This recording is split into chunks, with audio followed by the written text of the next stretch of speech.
আমি একটু আগে এস কে বলেছিলাম স্পিড, এখানে কিন্তু তা নয়। এখানে এস হচ্ছে ডিসপ্লেসমেন্ট। এই তিনটে ইকুয়েশন অফ মোশন জানো তো তোমরা? এই তিনটে ইকুয়েশন অফ মোশনে কিন্তু লক্ষ্য করো, ভেলোসিটি কিন্তু ভেক্টর। তাই এগুলোকে না ভেক্টোরিয়ালে লেখা উচিত। V is equal to u plus minus a vector t. Initial velocity plus minus acceleration to into time is equal to velocity. টাইমটা স্কেলার। প্লাস মাইনাস কেন? প্লাস মাইনাস কারণ এটা অ্যাক্সিলারেশন না ডিসিলারেশনের তার উপর নির্ভর করছে। যেহেতু আমি ভেক্টোরিয়ালি লিখে ফেলেছি না, ভেক্টরে তো ডাইরেকশনটা ভেক্টরের মধ্যেই থাকে, আমাকে আর আলাদা করে লিখতে হয় না। তাই আমি আর এই মাইনাস সাইনটা লিখবো না। ইনফরমেশনটা আমার এই ভেক্টরের মধ্যেই চলে আসবে। ভাবো, ভেলোসিটি ইনিশিয়ালি ধরো এইদিকে, অ্যাক্সিলারেশন যদি এইদিকে হয়, মানে বেসিক্যালি অ্যাক্সিলারেশনটা ডিসিলারেশন, ভেলোসিটিকে কমানোর চেষ্টা করছে। সেক্ষেত্রে আমরা কি করতাম? ফার্স্ট ইকুয়েশন অফ মোশনে মাইনাসটাকে ইউজ করতাম। যেহেতু তোমরা ভেক্টর শিখে গেছো এখন, আমার অ্যারোটা উল্টো দিকে মানেই তো আমার হয়ে যাবে, আমার সেটা প্লাস করছি কি মাইনাস করছি আমার তো অ্যারোটাই সেটা টেক কেয়ার করে নেবে। তাই ভেক্টোরিয়ালি লিখলে আমি আর মাইনাস সাইনটা দিচ্ছি না। ওকে, ফার্স্ট দুটো ইকুয়েশনকে আমি লিখে দিয়েছি ইন টার্মস অফ ভেক্টর। থার্ডটাকে কিন্তু লেখা ডিফিকাল্ট। থার্ড ইকুয়েশনটাকে কি আমি ভেক্টোরিয়ালি লিখতে পারি? থার্ড ইকুয়েশন থেকে একটা ভি স্কোয়ার আছে, তাই না? এই ভি স্কোয়ারটাকে আমি কি করে হ্যান্ডেল করব? লক্ষ্য করো, কনসেন্ট্রেট করো কিন্তু, ঠিক আছে? থার্ড ইকুয়েশনটা কিন্তু আমি এইভাবে লিখতে পারি। V dot v is equal to u dot u plus twice a dot s. Third ইকুয়েশনটা কিন্তু স্কেলার ইকুয়েশন, ঠিক আছে? এখানে এবার তোমার মাথায় প্রশ্ন আসতে পারে যে এইখানে মাইনাস হবে না? দরকার নেই, এই ভেক্টর গুলোই সেটা দেখে নেবে। এই ভেক্টর গুলো ডট প্রোডাক্টটা করে তুমি পজিটিভ বা নেগেটিভ ভ্যালু পেতে পারো। তুমি হয়তো নেগেটিভ ভ্যালু পেলে, নেগেটিভ ভ্যালু পেলে এই প্লাস আর মাইনাসটা দেখে নেবে, ঠিক আছে? যাই হোক, এগুলো কিন্তু আমি জাস্ট তোমাদেরকে বোঝানোর জন্য বলছি। অঙ্ক করার সময় কিন্তু কি বলবো, মানে সিচুয়েশন বুঝে আমরা সেটাকে হ্যান্ডেল করব। এই তিনটে ইকুয়েশন জানা, আমি জাস্ট একটু নতুন ভাবে এগুলোকে তোমাকে প্রেজেন্ট করলাম। ওকে, কোনো অসুবিধা নেই, এগোতে পারি। আচ্ছা, distance is equal to speed by time. সেখানে আমাদের মোটামুটি অ্যাজাম্পশন ছিল যে অ্যাক্সিলারেশন ইজ জিরো। এই যে তিনটে ইকুয়েশন অফ মোশন তোমরা ক্লাস 8, 9, 10-এ করেছো, এখানে কি কোনো অ্যাজাম্পশন আছে? এই প্রশ্নটা তোমাদের মাথার মধ্যে একটুখানি থাক। এই ইকুয়েশন গুলো এসেছিল কোথা থেকে, সেইটা নিয়ে ভাবলেই বুঝতে পারবে এখানে কোনো অ্যাজাম্পশন আছে কিনা। আর সেইটা কিন্তু খুব ইম্পর্টেন্ট কনসেপ্ট। এই ইকুয়েশন গুলো কিন্তু সব জায়গায় লাগানো যায় না। এই যে অ্যাজাম্পশনটার কথা আমি বলছি, সেই অ্যাজাম্পশনটা যেখানে ট্রু সেখানেই করা যায়, অন্য জায়গায় করা যায় না। সেই অ্যাজাম্পশনটা কি একটু পরে আসছি। হ্যাঁ রূপম। ওই অ্যাজাম্পশনটা কি ইউনিফর্ম অ্যাক্সেলারেশন ছিল? এক্স্যাক্টলি। এই ইকুয়েশনের অ্যাজাম্পশন হচ্ছে অ্যাক্সিলারেশন ইজ কনস্ট্যান্ট বা ইউনিফর্ম অ্যাক্সিলারেশন। যদি ইউনিফর্ম অ্যাক্সিলারেশন না হয়, তাহলে কিন্তু এই ইকুয়েশন গুলো ইউজ করা যায় না। সেক্ষেত্রে কি করা হবে আসবো। আমরা এখন নতুন জিনিস শিখে গেছি কিন্তু, ক্যালকুলাস। ক্যালকুলাস দিয়ে সেই অঙ্ক করতে হয়। বা আর একটা ভাবে করা যায়, গ্রাফিক্যালি। সব সময়তেই যে ক্যালকুলাস ইউজ করতে হবে তার কোনো মানে নেই, গ্রাফস দিয়েও করা যায়। মানে এগেনস্ট টাইম যে গ্রাফ, এখানে আমি যে টার্মটা ইউজ করলাম গ্রাফিক্যালি, এই গ্রাফ জিনিসটা আমাদের তাহলে একটুখানি ভালো করে বোঝা উচিত। আমরা গ্রাফসে এবার একটু ঢুকবো, গ্রাফস নিয়ে আমরা ডিসকাস করবো এবার আমরা। তিনটে কনসেপ্ট কি কি, বা চারটে জিনিস নিয়ে আমরা ডিসকাস করছি, কি কি? পজিশন, তার নিচে আসছে ডিসপ্লেসমেন্ট, তার নিচে আসছে ভেলোসিটি, তার নিচে আসছে অ্যাক্সিলারেশন। এই যে আমরা বলি না জার্ক, আমাদের জার্কিং হচ্ছে, জার্ক লাগছে, এই জার্ক অ্যাক্সিলারেশনের পরে আসে, মানে rate of change of acceleration with time হচ্ছে জার্ক। যাই হোক, অত ইম্পর্টেন্ট নয়, এটা জাস্ট বললাম, জেনে রাখলে। ওকে, আমরা এখন ডিসকাস করছি হচ্ছে গ্রাফস। পজিশন টাইমের সাথে কিভাবে চেঞ্জ হচ্ছে, ডিসপ্লেসমেন্ট টাইমের সাথে কিভাবে চেঞ্জ হচ্ছে, ভেলোসিটি টাইমের সাথে কিভাবে চেঞ্জ হচ্ছে, অ্যাক্সেলারেশন কি করে টাইমের সাথে চেঞ্জ হচ্ছে, এগুলোকে আমরা গ্রাফিক্যালি প্লট করব।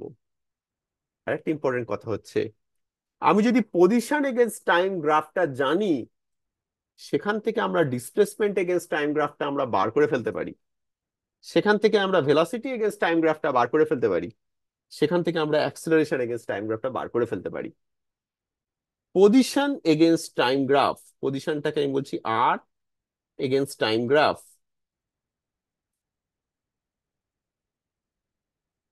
এটা যদি কনস্ট্যান্ট হয়, অফকোর্স আমি যখন বলছি পজিশন ইজ কনস্ট্যান্ট, খেয়াল রেখো এটা কিন্তু with respect to a particular reference frame বা reference axis. Position is constant, position is constant মানে অবজেক্টটা নিশ্চয়ই রেস্টে আছে, রেস্টে আছে মানে displacement against time graph, displacement against time graph কি হবে? জিরো। লক্ষ্য করো কি পেলাম আমি, পজিশন এগেনস্ট টাইম গ্রাফটা একটা কনস্ট্যান্ট, একটা কনস্ট্যান্টকে যদি আমি ডিফারেন্সিয়েট করি উইথ রেসপেক্ট টু টাইম, আমরা কি পাই? কনস্ট্যান্টকে ডিফারেন্সিয়েট করলে আমরা পাই জিরো। ডিসপ্লেসমেন্ট এগেনস্ট টাইম গ্রাফটা আমার জিরো হয়েছে। আর ডিসপ্লেসমেন্ট এগেনস্ট টাইম গ্রাফ থেকে আমরা এর নিচেও নামতে পারি, velocity against time graph, acceleration against time graph, এগুলো সবকটাই জিরো। তাই তো? কোনো প্রশ্ন আছে? বোঝা যাচ্ছে? আমরা গ্রাফসে অ্যাকচুয়ালি পজিশন থেকে স্টার্ট করি না, আমরা ডিসপ্লেসমেন্ট থেকেই স্টার্ট করি। আমরা প্রথমে ডিসপ্লেসমেন্টটা কিভাবে টাইমের সাথে চেঞ্জ হচ্ছে সেখান থেকে স্টার্ট করি। আমি জাস্ট রেস্টের কন্ডিশনটা বোঝানোর জন্য পজিশন থেকে স্টার্ট করলাম, এবার আমরা ডিসপ্লেসমেন্ট থেকে স্টার্ট করি। ওকে, আমরা যদি বলি ডিসপ্লেসমেন্ট এগেনস্ট টাইম গ্রাফ হচ্ছে constant, displacement against time graph এরকম কনস্ট্যান্ট, ধরো 5 centimetre displacement is constant in time, এটা মানে কি? এটা কিন্তু একটু ট্রিকি জিনিস, হ্যাঁ। ডিসপ্লেসমেন্ট উইথ টাইম কনস্ট্যান্ট মানে অ্যাকচুয়ালি রেস্ট, ডিসপ্লেসমেন্টটা 5 সেন্টিমিটারই আটকে আছে, ওখান থেকে আর চেঞ্জ হয়নি। মানে ওই যে গ্রাফটা এঁকেছিলাম সাইকেলে, ইনিশিয়াল পজিশন ফাইনাল পজিশন, হয়তো ফাইনাল পজিশনটা আমি বিকেল 4টে পৌঁছেছি, বিকেল 4টে থেকে বিকেল 5টা অবধি ওইখানেই রয়েছে, ডিসপ্লেসমেন্টটা ওইখানেই কনস্ট্যান্ট থেকে গেছে, এটা হচ্ছে তাই। তার মানে ওই 4টে থেকে 5টার মধ্যে রেস্টে আছে যখন ডিসপ্লেসমেন্টটা কনস্ট্যান্ট ছিল। কি বললাম বোঝা গেল? যদি ডিসপ্লেসমেন্টটা উইথ টাইম যদি স্ট্রেট লাইন হয়, ডিসপ্লেসমেন্টটা টাইমের সাথে স্ট্রেট ভাবে এগোচ্ছে, আমরা কি জানি?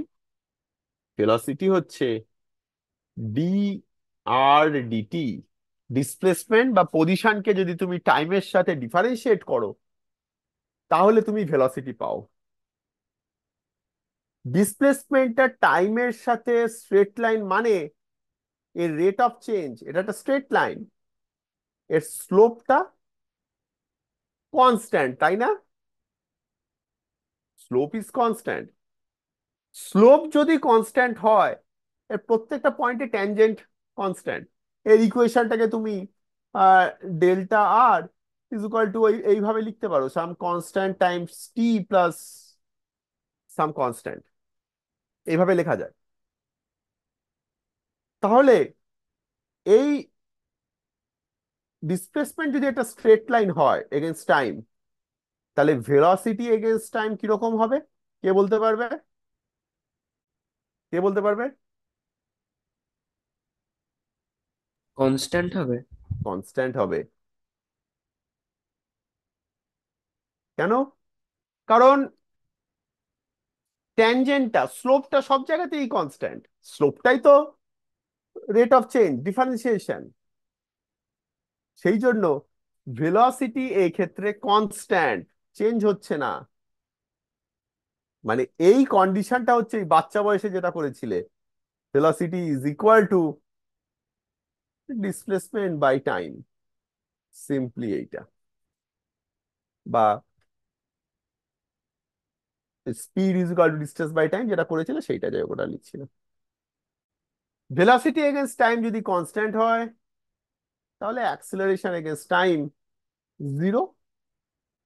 কারণ ভেলোসিটিকে ডিফারেন্সিয়েট করলে আমি অ্যাক্সিলারেশনে যাব, ভেলোসিটি কনস্ট্যান্ট, তাহলে অ্যাক্সিলারেশন এগেনস্ট টাইম জিরো। একটা জিনিস লক্ষ্য করা যাচ্ছে কি, আমি একটা কথা বলি, এই ডিসপ্লেসমেন্টটা বেসিক্যালি একটা পলিনোমিয়াল। মানে আমি যদি একটু ম্যাথমেটিক্স দিয়ে ভাবি, ডিসপ্লেসমেন্ট একটা পলিনোমিয়াল, ভেলোসিটি একটা পলিনোমিয়াল। সব সময় নয়, এই ক্ষেত্রে আমি ধরছি একটা পলিনোমিয়াল। স্ট্রেট লাইন মানে একটা পলিনোমিয়াল। কিরকম polynomial? Y is equal to x, এই টাইপের পলিনোমিয়াল স্ট্রেট লাইন। ভেলোসিটিটা কনস্ট্যান্ট, মানে y is equal to constant, এই টাইপের পলিনোমিয়াল। অ্যাক্সিলারেশনটাও পলিনোমিয়াল। এগুলো সব এক একটা পলিনোমিয়াল ইকুয়েশন দিয়ে যদি বলা হয়, তাহলে এই কেসগুলো আমি করছি, ঠিক আছে? এই ক্ষেত্রে আমি যে কেসটা এখানে করলাম, যেখানে সেখানে ডেল্টা আর মানে ডিসপ্লেসমেন্টটা হচ্ছে polynomial of order one. Polynomial of order one মানে টাইমের সাথে লিনিয়ারলি বাড়ছে, y is equal to x টাইপের ইকুয়েশন। ভেলোসিটিটা হচ্ছে পলিনোমিয়াল অফ অর্ডার জিরো, অ্যাক্সিলারেশনও তুমি তাই বলতে পারো। ভেলোসিটিটা কনস্ট্যান্ট মানে পলিনোমিয়াল অফ অর্ডার জিরো, একটা পলিনোমিয়াল যেখানে আর এক্স টার্মটা নেই, জাস্ট কনস্ট্যান্টটা আছে, তাই পলিনোমিয়াল অফ অর্ডার জিরো। অ্যাক্সিলারেশনটাও তাই, যেখানে কনস্ট্যান্টটাই জিরো। নেক্সটটা বললেই বুঝতে পেরে যাবে আমি কি বলতে চাইছি। এবার ধরো ডিসপ্লেসমেন্ট উইথ টাইম, এটা একটা কোয়াড্রেটিক ফাংশন বা একটা প্যারাবোলার মতো করে বাড়ছে। এটা পলিনোমিয়াল অফ অর্ডার কত?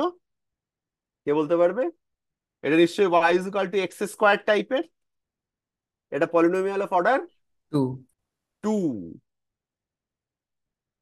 পলিনোমিয়াল অফ অর্ডার টু কে তুমি যদি ডিফারেন্সিয়েট করো,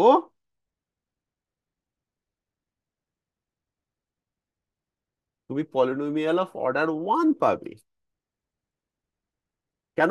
y is equal to x square কে তুমি যদি ডিফারেন্সিয়েট করে দাও, two x, polynomial of order one হয়ে গেল। মানে ভেলোসিটি এগেনস্ট টাইম এই ক্ষেত্রে যদি ডিসপ্লেসমেন্ট এগেনস্ট টাইমটা স্কোয়ারে বাড়ে, তাহলে velocity against time straight line. সেক্ষেত্রে acceleration against time polynomial of order zero হবে, সেটা দেখাই যাচ্ছে। পলিনোমিয়াল অফ অর্ডার জিরো মানে acceleration with time is constant. Clear?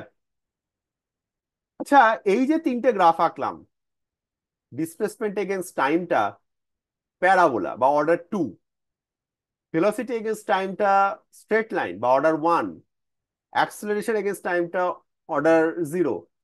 এই কেসটাই ওই ইকুয়েশন, তিনটে ইকুয়েশন অফ মোশনের কেসটা না? এই যে তিনটে কেস করলাম, এখানে কি দেখতে পাচ্ছ? Acceleration is constant. তার মানে এই তিনটে গ্রাফের কেস হচ্ছে ওই ইকুয়েশন অফ মোশন তিনটের কেস। তার মানে এই তিনটে কেস থেকে আমি, মানে গ্রাফ থেকে আমি ওই তিনটে ইকুয়েশন অফ মোশন বার করতে পারি। চেষ্টা করে দেখবে। দেখো,